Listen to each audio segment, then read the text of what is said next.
जीवन में याद रखना, नारी कभी हारती नहीं, उसे हराया जाता है। लोग क्या कहेंगे ये कहकर बचपन से डराया जाता है। आज आप सब स्कूल में पहुंचते हैं तो कहते हैं good morning sir, good morning madam. लेकिन आज मैं जिनके बारे में बताने वाली हूँ, अगर वो ना होती तो आप सिर्फ गुड मॉर्निंग सर ही बोलते रहते। मैडम नहीं होती आज कोई भी। भारत में 18वीं सदी से पहले महिलाओं का स्कूल में जाना पाप समझा जाता था। हम बात कर रहे हैं सावित्री बाई की, फुले की। इन्होंने जो किया वो कोई साधारण उपलब्धि नहीं है।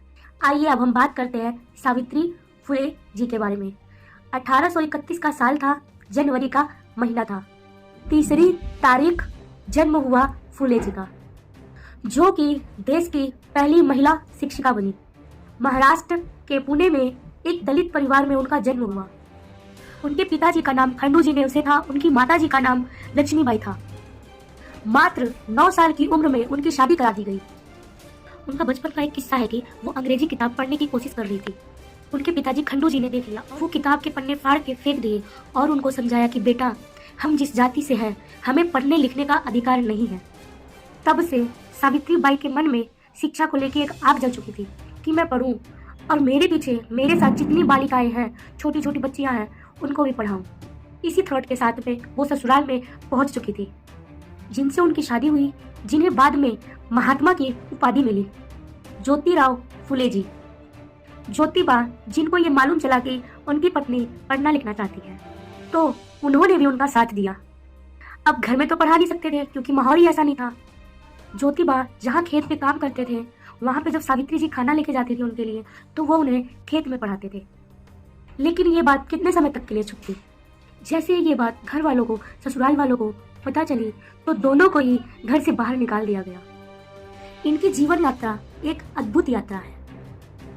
इनकी कहानी सुना करके एक बात सिखाना चाहती हूँ मैं आप सबको कि जीवन में जो आप ठान लें वो कर सकते हैं। बस शर्त ये है कि क्या आप वाकई में उस मंजिल तक पहुंचना चाहते हैं। तो आइए दोस्तों, सावित्री बाई फुले जी की कहानी को हम आगे बढ़ाते हैं। ससुराल वालों ने घर से बाहर निकाल दिया था, घर तो छोड़ दिया था, लेकिन इस कपल ने, इस दंपत्ति ने, इस पति पत्नी ने समाज कल्याण का काम नहीं छोड़ा। ज्योतिबा के मित्र थे उस्मान शेख, उनके घर में इन्होंने शरण ली। उस्मान शेख की जो बहन थी फातिमा शेख, वो सावित्री बाई की अच्छी मित्र बन गई और बातों बातों में उन्होंने बताया कि मैं पढ़ना चाहती हूँ, शिक्षा के क्षेत्र में आगे बढ़ना चाहती हूँ। तो दोनों ने साथ में पढ़ाई पूरी की और उसके बाद में जब सावित्री बाई की 17 साल की उम्र थी, तो वो चाहती थी कि बालिकाओं के लिए एक स्कूल खोला जाए। 17 साल की उम्र आज के जमाने में वो उम्र है कि जब काफी बच्चे अपनी पढ़ाई पूरी करने के आसपास होते हैं, 12 तक पहुंच चुके होते हैं। लेकिन उस समय की उम्र में ये टीचर बनना चाहती थी। कितनी उच्च श्रेणी की सोच थी इनकी, और ये कितनी पढ़ने में अच्छी होंगी जो उस समय की उम्र में ये टीचर बनना चाहती थी। और इन्होंने अपनी पढ़ाई भी पूरी कर ली थी, बाकी बच्चियों का भी भविष्य सुधारना चाहती थी। दोस्तों, अब सबसे बड़ी समस्या ये थी कि स्कूल कहाँ खोला जाए। इतने संसाधन नहीं थे, इतने पैसे नहीं थे उनके पास। तो फातिमा शेख के घर में ही स्कूल खोला गया और सन 1848 में पहला स्कूल खोला गया और 1851 आते आते 3 स्कूल और खोले जा चुके थे और 150 बालिकाएं इनके स्कूल्स में शिक्षा ग्रहण कर रही थी। एक अलग रास्ते पे चल चुकी थी सावित्री बाई फुले, अपने पति और अपनी दोस्त की मदद से। बताया जाता है, कहा जाता है कि जब ये स्कूल पढ़ाने के लिए जाती थी तो बाकी समाज के लोग, जिनको ये अच्छा नहीं लगता था कि पिछड़े वर्ग के लोग पढ़ा रहे हैं, स्कूल जा रहे हैं, उच्च शिक्षा, उच्च लेवल की शिक्षा ग्रहण कर रहे हैं, तो वो इनके ऊपर, बच्चियां पढ़ रही हैं, क्योंकि महिला शिक्षा के बारे में कोई बात करता ही नहीं था, तो इन पर सड़े टमाटर फेंके जाते थे, कीचड़ उछाला जाता था, पत्थर मारा जाता था। स्कूल जाते जाते इनकी साड़ी गंदी हो जाती थी। तो एक दिन इनके पति ने सजेस्ट किया कि ज्योतिबा जी ने कहा कि आप 2 साड़ी लेके जाइए, मैली साड़ी पहन के जाइए और अच्छी साड़ी पहन के वापस आइए। कितने अच्छे पति थे, कितने उच्च विचार थे उनके और कितने सपोर्टिव पति थे। कुछ दिनों तक सावित्री बाई जी ये करती रही, लेकिन कितने दिन तक ये चीज चलता। एक दिन एक दुष्ट आदमी सामने आके खड़ा हो गया और कहने लगा कि अगर आप ये सब बंद नहीं करी तो मुझसे बुरा कोई नहीं होगा। और वो बहुत अनाप शनाप बातें कर रहा था, उल्टा सीधा बोल रहा था। बहुत सारे लोग आसपास देख रहे थे, लेकिन कोई बचाने के लिए नहीं आ रहा था, बस देख रहे थे। जैसे कि आज के भी लोग देखते हैं, जब कुछ अन्याय होता है किसी के ऊपर, वो ऐसा नहीं है कि एक औरत के साथ ही होता है, वो किसी के साथ भी, कोई गरीब होता है उसके साथ भी होता है, लेकिन आज भी फोन निकाल के पहले वीडियो बनाई जाती है, हेल्प बाद में किया जाता है।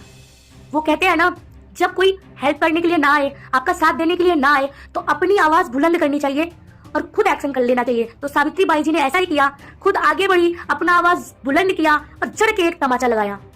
उस दिन के बाद से इनके ऊपर लोगों ने कीचड़ फेंकना, सड़े टमाटर फेंकना, पत्थर मारना, ऐसी चीजें करना बंद कर दिए। डर के आगे भूत भी नाचता है। सुगना बाई नाम की महिला का भी इनको भरपूर साथ मिला। शिक्षा का जो आंदोलन था उसमें सुगना बाई भी इनके साथ हो चली और बालिकाओं के शिक्षा के लिए इन्होंने पूरे देश में एक अलग आवाज उठा दी। 18वीं शताब्दी एक ऐसी शताब्दी थी जिसमें बहुत सारी कुरीतियां फैलती जा रही थी। एक ऐसी कुरीति थी कि अगर कोई महिला विधवा हो जाती थी तो उसके बाल काट दिए जाते थे, उसे अलग रहना होता था और समाज उसका बहिष्कार किया करती थी। एक तरफ तो उसको अलग कर दिया जाता था और दूसरी तरफ दोगलापन ये था कि ऐसी महिलाओं का यौन शोषण भी होता था। और जब वो गर्भवती हो जाती थी तो लोग लाज बचाने के लिए, इज्जत बचाने के लिए उनके पास आत्महत्या करने के अलावा कोई और चारा नहीं बचता था।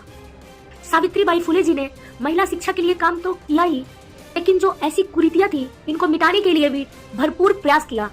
चाहे वो छुआछूत की हो, चाहे सती प्रथा हो, चाहे बाल विवाह हो, विधवा विवाह हो, ऐसी बहुत सारी कुरीतियां थी जिसको खत्म करने के लिए सावित्री बाई फुले जी ने काम किया। जिस सोसाइटी से उन्हें ताने मिल रहे थे उसी सोसाइटी की महिलाओं को बचाने के लिए उन्होंने भरपूर प्रयास किया और वो कामयाब भी हुई। एक दिन ऐसी ही महिला थी जो कि विधवा थी और वो गर्भवती हो चुकी थी। लोग लाज बचाने के लिए वो आत्महत्या करने जा रही थी।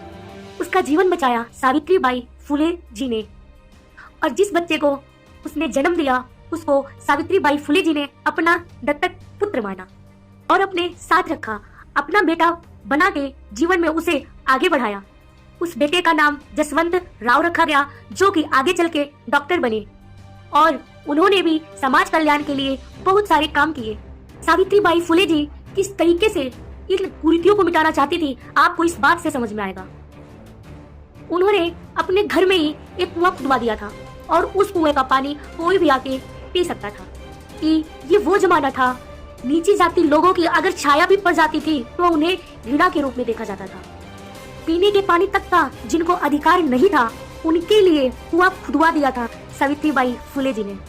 और वो कहती थी कि कोई भी वर्ग का, कोई भी जाति का यहाँ आकर पानी पी सकता है।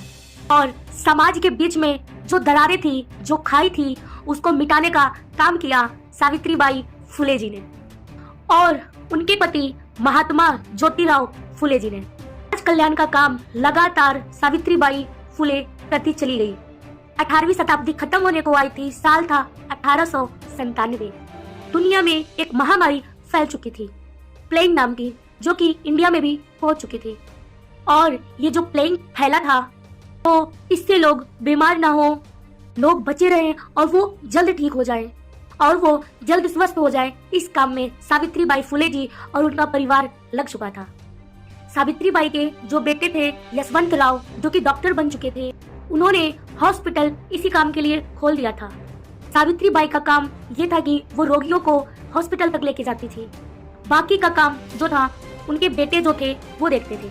वो कहते हैं ना, आप कई बार जिस लक्ष्य की ओर जाते हैं, जिस काम में अपने आप को लगा देते हैं, कई बार वही आपके मौत का कारण बन जाता है। और ऐसा ही हुआ सावित्री बाई फुले जी के साथ। प्लेग ने ही माँ सावित्री बाई फुले जी की जान ले ली। उनकी मृत्यु 1897 में हो गई, लेकिन वो समाज में एक मैसेज छोड़ के गई कि हम सबको मिल के आगे बढ़ना है, हम सबको मिल के साथ में रहना है। माँ सावित्री बाई फुले जी ने जो बेहतरीन काम किया है, उनको सम्मान देते हुए गूगल ने भी उनकी जयंती पर डूडल बनाया था। आज एक बार फिर से महात्मा ज्योतिराव फुले जी को, माँ सावित्री बाई फुले जी को प्रणाम करती हूँ और उनके इस अद्भुत प्रयास को सलाम करती हूँ। और पूरे हिंदुस्तान की तरफ से, पूरे भाई बहनों की तरफ से, जो मेरी प्यारी प्यारी बहनें हैं उनकी तरफ से मैं उनको धन्यवाद करती हूँ। एक संदेश आप सबके लिए लास्ट में, जरा संभल कर चलें, क्योंकि तारीफ के पुल के नीचे मतलब की नदी बहती है। आप सबको मेरी ये वीडियो कैसी लगी प्लीज जरूर बताएं, कमेंट करें, लाइक करें और चैनल को सब्सक्राइब करें। अगली वीडियो आप सबको किसके ऊपर चाहिए वो भी कमेंट करना ना भूलें। सभी को Ram Ram, Radhe Radhe. Thank you for watching my video.